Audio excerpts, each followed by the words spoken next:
Hi everyone, this is Arfeen, and today we are going to calculate expected shortfall or expected tail loss or conditional value at risk. So let's do it.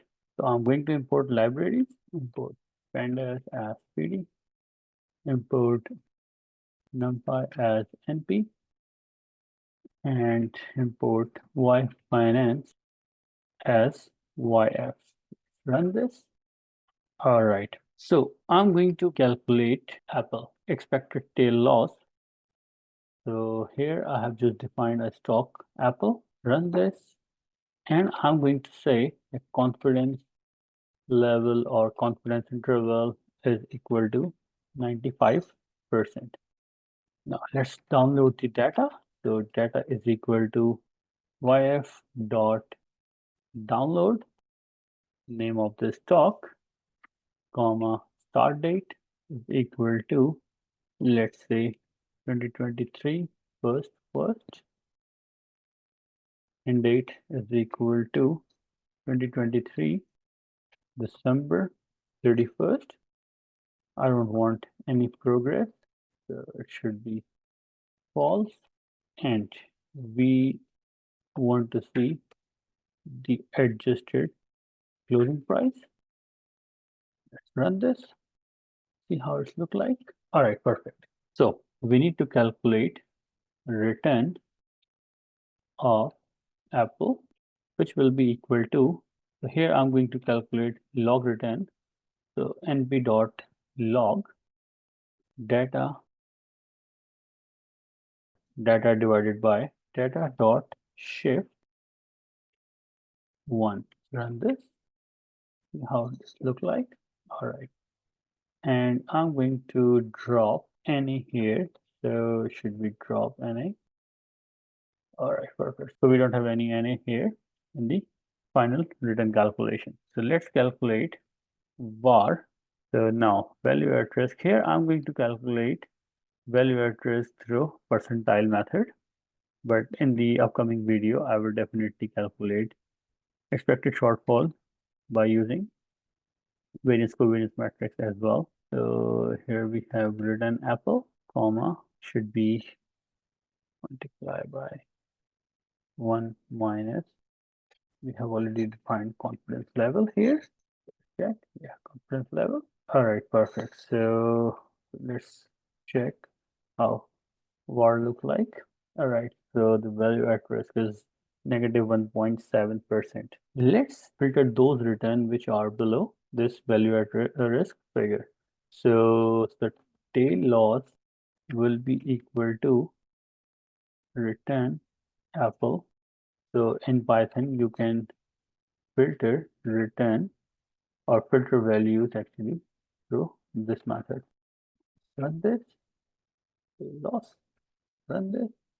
So how many observations we got? We got few of them. Let's check the length of tail loss, 13 only. Perfect. So let's continue and complete the calculation. So if length of tail loss is greater than 0. So why I'm saying this? Because according to expected shortfall definition, the expected shortfall is the average of those return which are above value at risk. So if length of tail loss is greater than 0, so what will happen?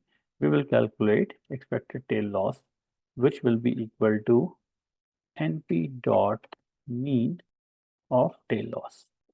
Else ETL will be equal to 0. So if tail loss is not greater than 0, which means we will come up with a final result of 0. Alrighty, let's run this, print ETL, run this, perfect. So let me round it.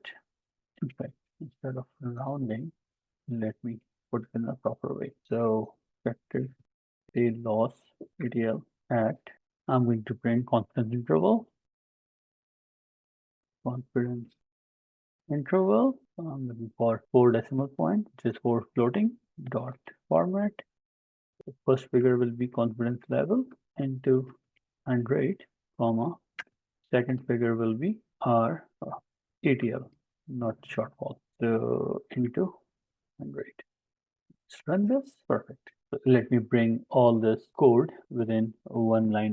Let me insert a line here and then talk confidence interval data. So I don't want to copy this one. So that's perfectly fine. Let's calculate the return. Let's calculate value address title. Let's calculate tail loss. And finally, last two line of codes. So then let's print it as well. Alright, let me run it. Perfect.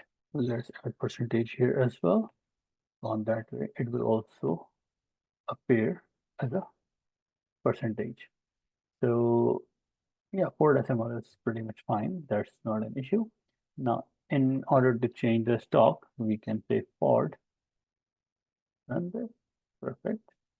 Let's do it for new. All right, great. So that's all for today.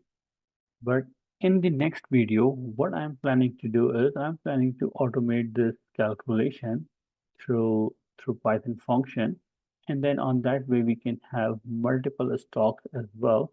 And we can calculate value at risk and expected tail loss or expected shortfall here. So let me also print value at risk just for the sake of comparison.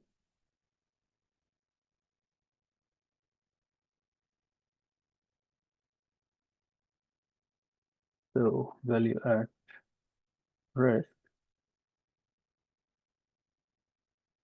var, everything will remain same. So instead of ETL, it will be VAR. Print this.